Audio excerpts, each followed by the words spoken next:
Intensi kita pada perayaan pagi hari ini selain untuk doa dan permohonan kita pribadi, kita juga berdoa bersama untuk saudari Mira Slavinia yang merayakan ulang tahun, putri dari Bapak Narso. Semoga berkat Allah menyertai perjalanan di dalam kehidupan saudari kita ini. Kita juga berdoa untuk saudara-saudari siapa saja yang pada hari ini merayakan tahun baru Imlek. Semoga penyertaan Tuhan dialami di hari-hari ke depan di tahun yang baru.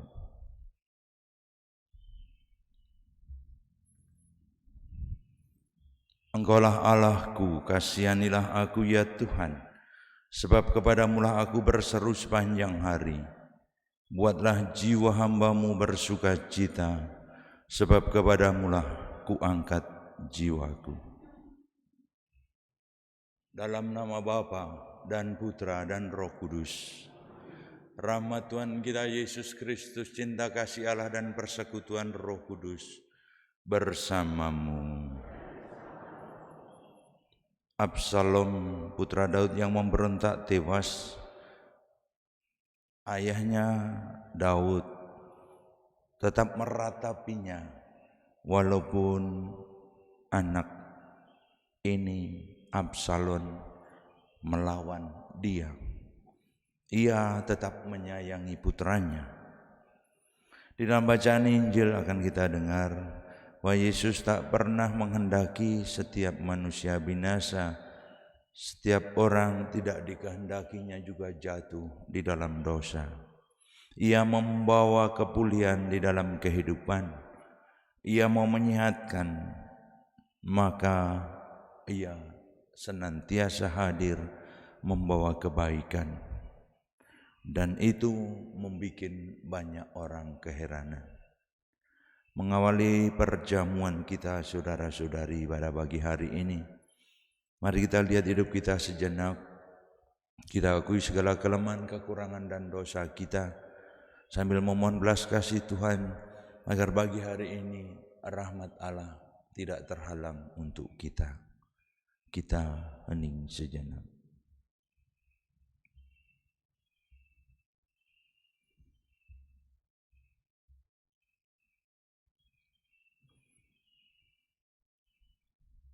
Tuhan Yesus Kristus, Engkau diutus menyembuhkan orang yang remuk redam hatinya. Tuhan, kasihanilah kami. Engkau datang untuk memanggil orang yang berdosa. Kristus, kasihanilah kami. Engkau duduk di sebelah kanan Bapa sebagai pengantara kami. Tuhan, kasihanilah kami. Semogalah Yang Maha Kuasa mengasihani kita, mengampuni dosa kita dan menghantar kita kepada hidup yang kekal. Marilah berdoa.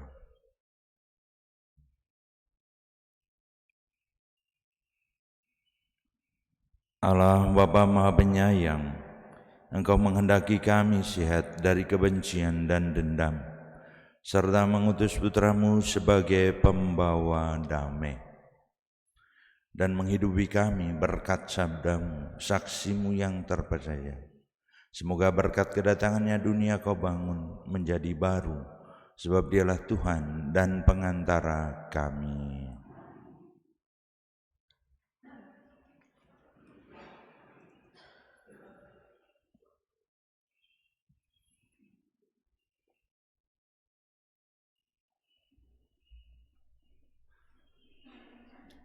Bacaan dari kitab kedua Samuel.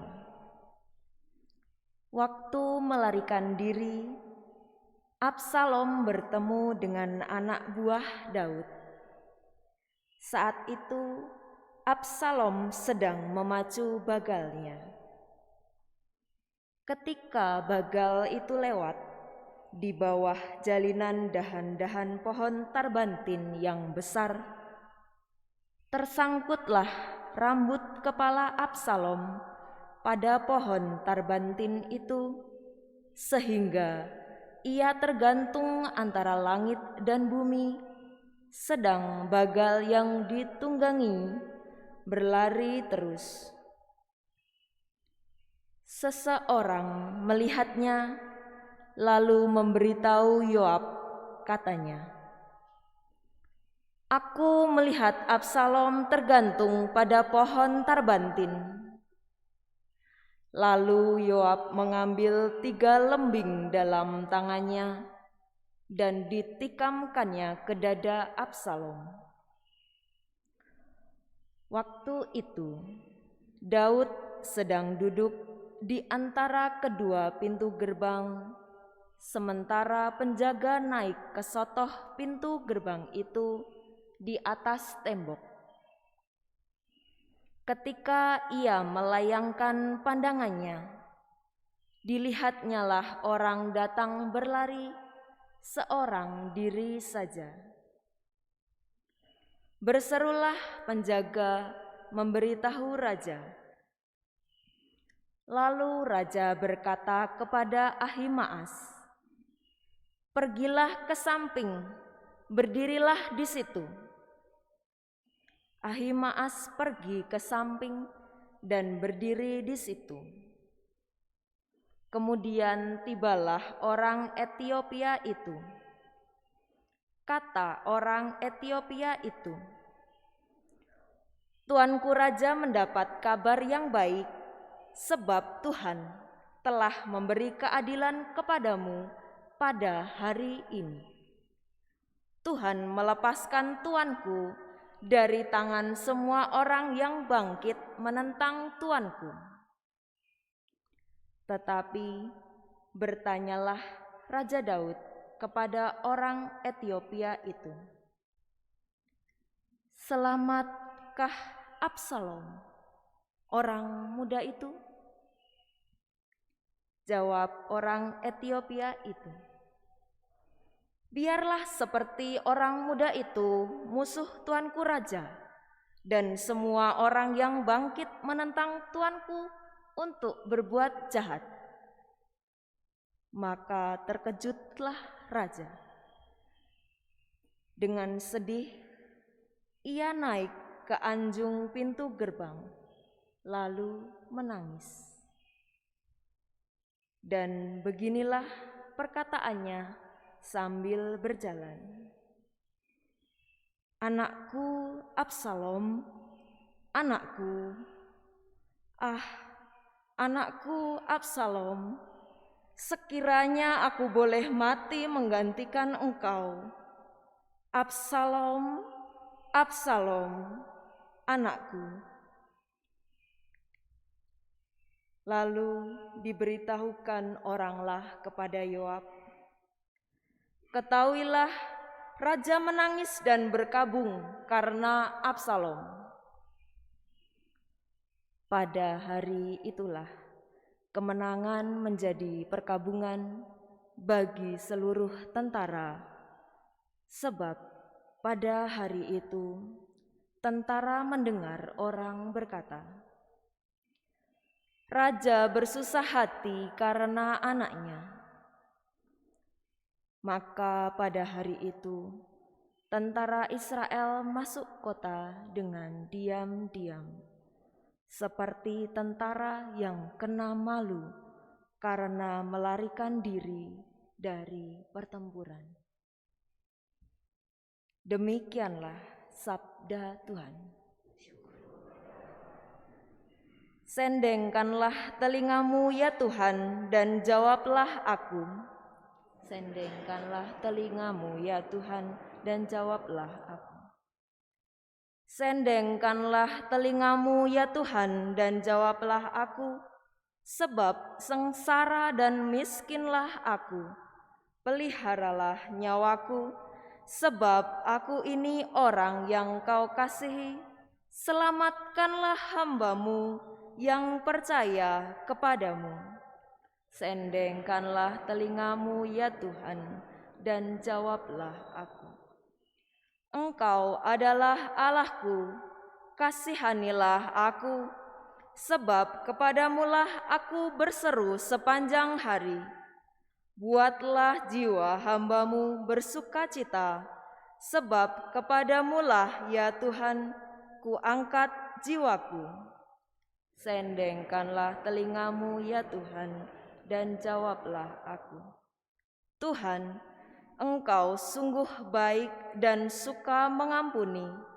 Kasih setiamu berlimpah bagi semua yang berseru kepadamu. Pasanglah telinga kepada doaku ya Tuhan, dan perhatikanlah suara permohonanku. Sendengkanlah telingamu ya Tuhan, dan jawablah aku. Haleluya, haleluya,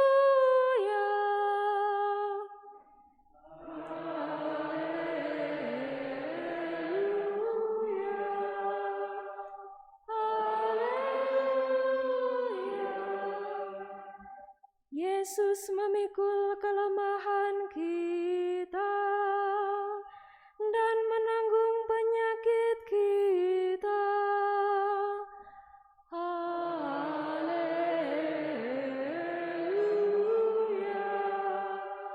haleluya.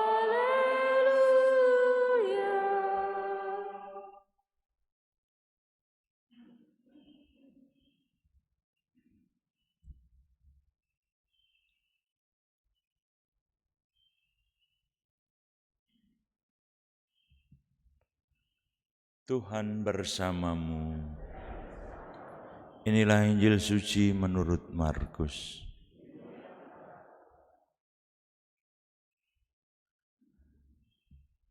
Sekali peristiwa, setelah Yesus menyeberang dengan perahu, datanglah orang banyak berbondong-bondong lalu mengerumuni Dia. Ketika itu Yesus masih berada di tepi danau. Maka datanglah seorang kepala rumah ibadat yang bernama Zairus. Ketika melihat Yesus, tersungkurlah Zairus di depan kakinya. Dengan sangat ia memohon kepadanya, "Anakku perempuan sedang sakit, hampir mati. Datanglah kiranya dan letakkan tanganmu atasnya, supaya ia selamat dan tetap hidup." Lalu pergilah Yesus dengan orang itu. Orang banyak berbondong-bondong mengikuti Dia dan berdesak-desakan di dekatnya. Adalah di situ seorang perempuan yang sudah 12 tahun lamanya menderita pendarahan. Ia telah berulang-ulang diobati oleh berbagai tabib sampai habislah semua yang ada padanya, namun sama sekali tidak ada faedahnya. Malah sebaliknya, keadaannya makin memburuk. Dia sudah mendengar berita-berita tentang Yesus. Maka di tengah orang banyak itu, ia mendekati Yesus dari belakang dan menjamah jubahnya. Sebab katanya, "Asal ku jamah saja jubahnya, aku akan sembuh." Sungguh, seketika itu juga berhentilah pendarahannya, dan ia merasa badannya sudah sembuh dari penyakit itu. Pada ketika itu juga Yesus mengetahui bahwa ada tenaga yang keluar dari dirinya. Maka ia berpaling di tengah orang banyak dan bertanya, "Siapa yang menjamah jubahku?" Murid-muridnya menjawab, "Engkau melihat sendiri bagaimana orang-orang ini berdesak-desakan dekatmu. Bagaimana mungkin engkau bertanya, 'Siapa yang menjamah jubahku?'" Lalu Yesus memandang sekelilingnya untuk melihat siapa yang telah melakukan hal itu. Maka perempuan itu tadi menjadi takut dan gemetar sejak ia mengetahui apa yang telah terjadi atas dirinya. Maka ia tampil dan tersungkur di depan Yesus. Dengan tulus ia memberitahukan segala sesuatu kepada Yesus. Maka kata Yesus kepada perempuan itu, "Hei anakku, imanmu telah menyelamatkan engkau. Pergilah dengan selamat dan sembuhlah dari penyakitmu." Ketika Yesus masih berbicara, datanglah orang dari keluarga kepala rumah ibadat itu dan berkata, "Anakmu sudah mati. Apa perlunya lagi engkau menyusahkan guru?" Tetapi Yesus tidak menghiraukan perkataan mereka dan berkata kepada kepala rumah ibadat, "Jangan takut, percaya saja." Lalu Yesus tidak memperbolehkan seorang pun ikut serta kecuali Petrus, Yakobus dan Yohanes, saudara Yakobus. Dan tibalah mereka di rumah kepala rumah ibadat. Dan di sana Yesus melihat orang-orang ribut, menangis dan meratap dengan suara nyaring. Sudah masuk, Yesus berkata kepada orang-orang itu, "Mengapa kamu ribut dan menangis? Anak ini tidak mati, tetapi tidur." Tetapi mereka menertawakan dia. Maka Yesus menyuruh semua orang itu keluar. Lalu ia membawa ayah dan ibu anak itu. Lalu mereka yang bersama-sama dengan Yesus masuk ke dalam kamar anak itu. Lalu dipegangnya tangan anak itu, katanya, "Talita kum," yang berarti, "Hai anak, aku berkata kepadamu, bangunlah." Seketika itu juga anak itu bangkit berdiri dan berjalan, sebab umurnya sudah 12 tahun. Semua orang yang hadir sangat takjub. Dengan sangat Yesus berpesan kepada mereka, supaya jangan seorang pun mengetahui hal itu. Lalu ia menyuruh mereka memberi anak itu makan. Demikianlah sabda Tuhan. Saudara-saudari, melalui bacaan Injil secara khusus kita melihat bagaimana Allah melalui Yesus Kristus mengasihi manusia, mengasihi banyak orang. Dan cara kerja Allah di dalam mengasihi, ya bisa begitu saja. Begitu saja, tidak banyak pertimbangan. Tetapi yang menjadi masalah seringkali sikap kita supaya akhirnya bisa menerima belas kasih, menerima berkat, menerima rahmat, menerima kesembuhan. Melalui peristiwa penyembuhan orang yang sudah lama sakit dan putri dari Jairus, kita diajak bagaimana sebenarnya percaya kepada Allah. Bagaimana harus bersikap di dalam iman kepada Allah. Tidak cukup akhirnya hanya memohonkan saja. Tetapi kita lihat bagaimana tadi sang kepala rumah ibadat yang mau berupaya dan berdesak-desakan dan kemudian menunjukkan sikap dia berlutut di kaki Yesus. Kemudian si perempuan juga di dalam kelemahan, bahkan dikatakan tadi malah keadaan semakin memburuk. Tetapi dia berusaha sungguh-sungguh, bahkan perkataan yang menarik, asal saja menjamah jubahnya pasti sembuh.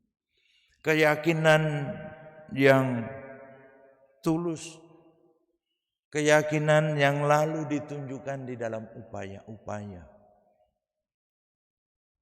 Kita lihat di dalam hidup kita, sejauh mana juga kita mempercayakan hidup kita di dalam kehidupan ini kepada Allah. Apakah punya pengharapan yang cukup besar? Cukup besar dan keyakinan yang tulus. Itu bisa dilihat lalu ditunjukkan di dalam sikap. Bagaimana kita juga berupaya sungguh-sungguh untuk mewujudkan. Tadi kita melihat bagaimana begitu saja si wanita ini menjadi sembuh. Dan bagaimana si anak dari Jairus, harapannya sembuh, tidak tahu bahwa sebenarnya lalu sudah mati di dalam perjalanan. Orang-orang banyak memberitakan. Dan rahmat Allah jauh lebih besar daripada yang dimohonkan. begitu percayanya dan berusaha. Lalu seringkali mungkin di dalam hidup kita sudah pengharapannya kurang besar, tidak begitu yakin bahwa Allah mampu. Dan cara bekerja Allah ya tadi lihat, begitu saja. Begitu saja. Bahkan disebut tadi, ya, tidak melihat, tapi ada keluar kuasa dari tubuhnya. Si perempuan berupaya sungguh, Allah penyembuhannya begitu saja. Kita tidak mengerti bagaimana lalu Allah bekerja. Yang dituntut dari kita sejauh mana kita punya pengharapan yang besar dan keyakinan yang tulus. Jadi pertanyaan, adakah itu di dalam hidup kita?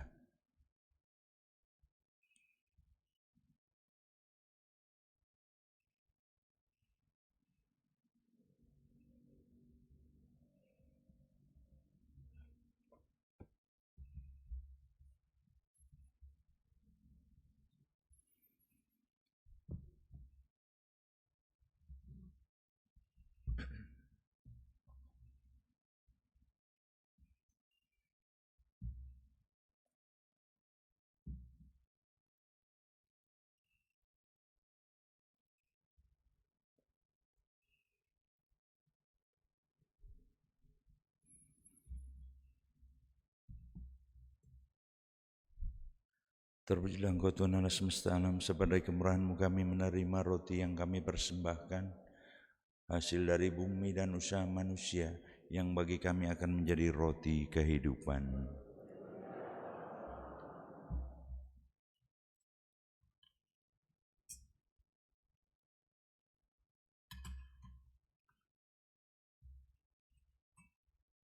Sebagaimana dalam mengenai percampuran air dan anggur, semoga kami boleh mengambil bagian dalam Kristus yang telah menjadi manusia seperti kami. Terpujilah Engkau Tuhan Allah semesta alam, sebagai kemurahan-Mu kami menerima anggur yang kami persembahkan, hasil pokok anggur dan usaha manusia, yang bagi kami akan menjadi minuman rohani.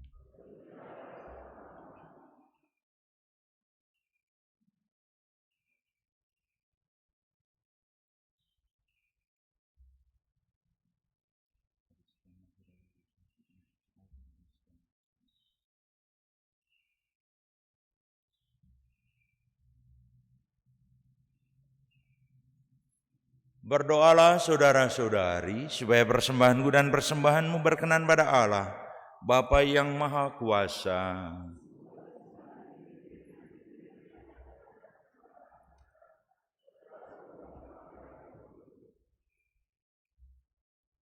Allah Bapa sumber kehidupan, beri kami kekuatan dan roh-Mu, sementara kami berkumpul di sekitar altar. Semoga Putra-Mu sudi menjadi rezeki kehidupan kami, sebab Dialah Tuhan dan pengantara kami.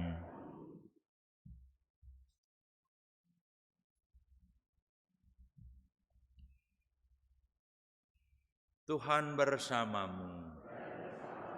Marilah mengarahkan hati kepada Tuhan. Marilah bersyukur kepada Tuhan Allah kita.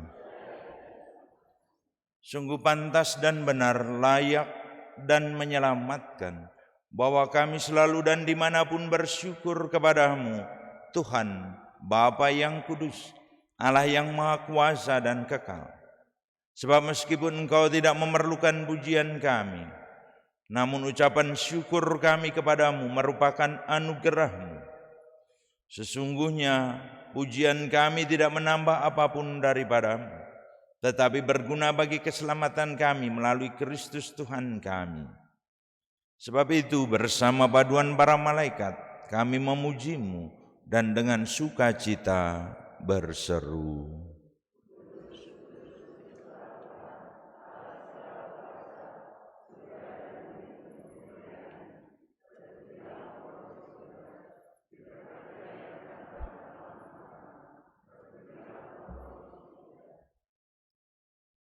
Sungguh kuduslah Engkau Tuhan, sumber segala kekudusan. Maka kami mohon, Kuduskanlah persembahan ini dengan pencurahan Roh-Mu, agar bagi kami menjadi tubuh dan darah Tuhan kami, Yesus Kristus.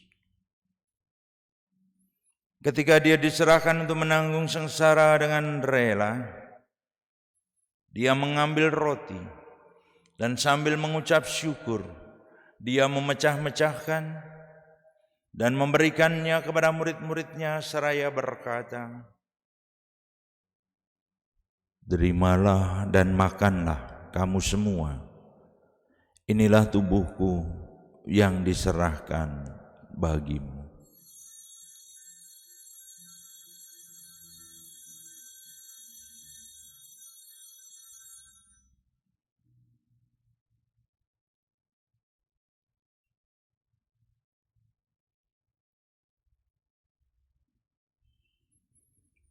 Demikian pula sesudah berjamuan, Dia mengambil piala. Sekali lagi Dia mengucap syukur kepadamu, memberikannya kepada murid-muridnya seraya berkata, "Terimalah dan minumlah kamu semua. Inilah piala darahku, darah perjanjian baru dan kekal, yang ditumpahkan bagimu dan bagi semua orang demi pengampunan dosa. Lakukanlah ini sebagai kenangan akan daku."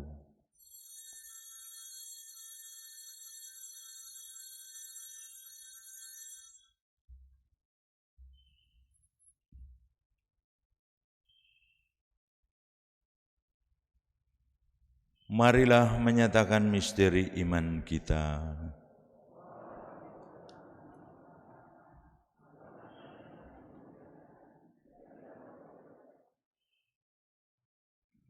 Sambil mengenangkan wafat dan kebangkitan Kristus, kami mempersembahkan kepadamu Bapa, roti kehidupan dan piala keselamatan. Kami bersyukur sebab kami Engkau anggap layak menghadap Engkau dan berbakti kepadamu. Dan kami mohon semoga kami yang menerima tubuh dan darah Kristus dihimpun menjadi satu umat oleh Roh Kudus. Ingatlah Tuhan akan gerejamu yang tersebar di seluruh bumi, agar Engkau menyempurnakannya dalam cinta kasih, dalam persatuan dengan Paus kami Fransiskus dan Uskup kami Antonius, serta semua rohaniwan. Ingatlah juga akan saudara-saudari kami kaum beriman yang telah meninggal dengan harapan akan bangkit, dan akan semua orang yang telah berpulang dalam kerahiman-Mu. Dan terimalah mereka dalam cahaya wajah-Mu. Kami mohon kasihanilah kami semua agar kami Engkau terima dalam kebahagiaan abadi bersama Santa Perawan Maria Bunda Allah, Santo Yosef mempelainya, para rasul dan semua orang kudus sepanjang masa yang hidupnya berkenan padamu. Semoga kami pun Kau perkenankan terus serta memuji dan memuliakan Dikau dengan pengantaran Yesus Kristus Putra-Mu. Dengan pengantaran Dia, bersama Dia dan dalam Dia, bagi-Mu Allah Bapa yang Maha Kuasa, dalam persekutuan dengan Roh Kudus, segala hormat dan kemuliaan sepanjang segala masa.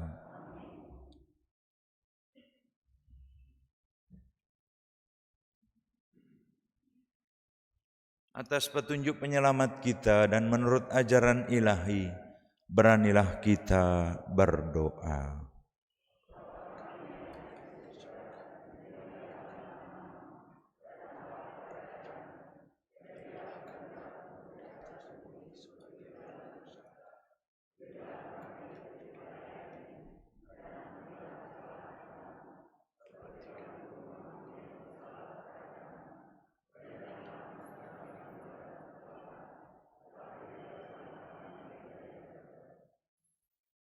Tuhan, kami mohon, bebaskan kami dari yang jahat. Sudilah memberi damai sepanjang hidup kami, supaya kami yang telah dikuatkan oleh kelimpahan belas kasih-Mu selalu bebas dari dosa dan dijauhkan dari segala gangguan, sambil menantikan harapan yang membahagiakan dan kedatangan penyelamat kami, Yesus Kristus.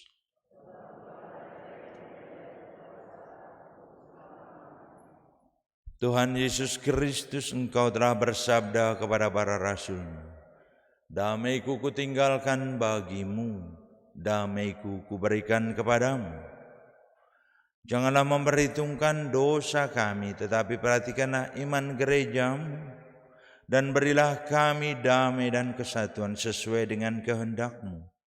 Engkau yang hidup dan meraja sepanjang segala masa. Damai Tuhan bersamamu.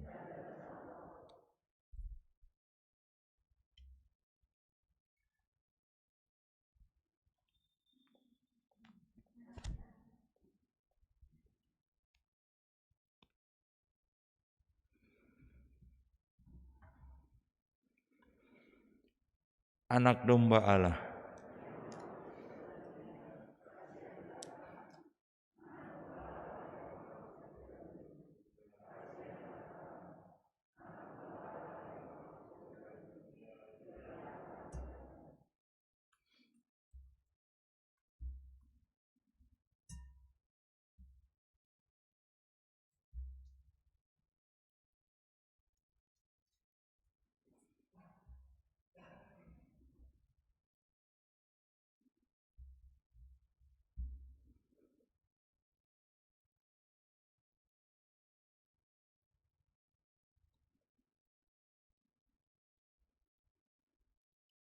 Inilah anak domba Allah, inilah yang menghapus dosa dunia.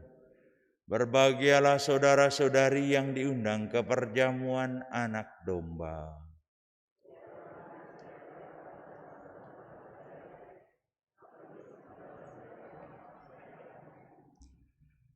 Tubuh Kristus yang kita sambut mengantar kita kepada hidup yang kekal.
Sekarang aku tak dapat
Saudara-saudari kita hening sejenak.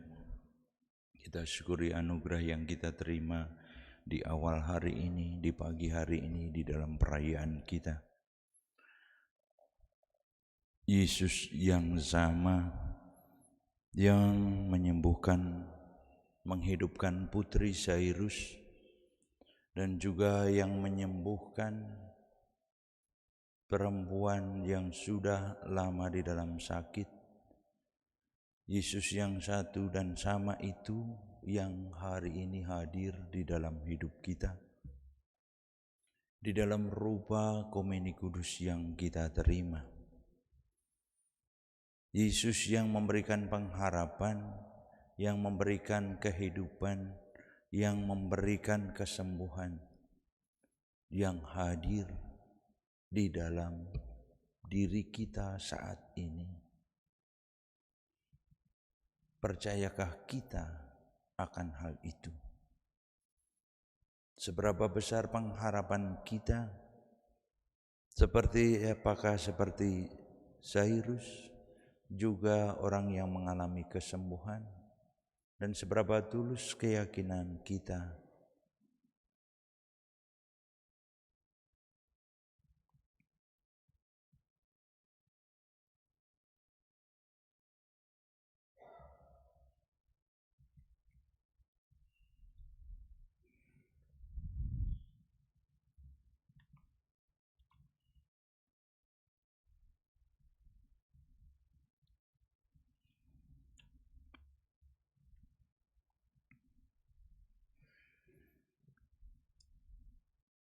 Marilah berdoa. Allah Bapa sumber kehidupan, kami bersyukur bahwasannya Engkau telah menghidupkan dan menghidupi kami di dalam sabda Yesus. Semoga kehadirannya di dalam hidup kami sungguh kami yakini dan akhirnya membangun hidup kami menjadi baru. Sebab Dialah Tuhan dan pengantara kami. Tuhan bersamamu. Saudara-saudari, pada hari ini dalam rencana-rencana baik saudara-saudari, dilindungi, dibimbing dan diberkati oleh Allah yang Maha Kuasa, Bapa dan Putra dan Roh Kudus. Saudara-saudari, pergilah, perayaan kita sudah selesai.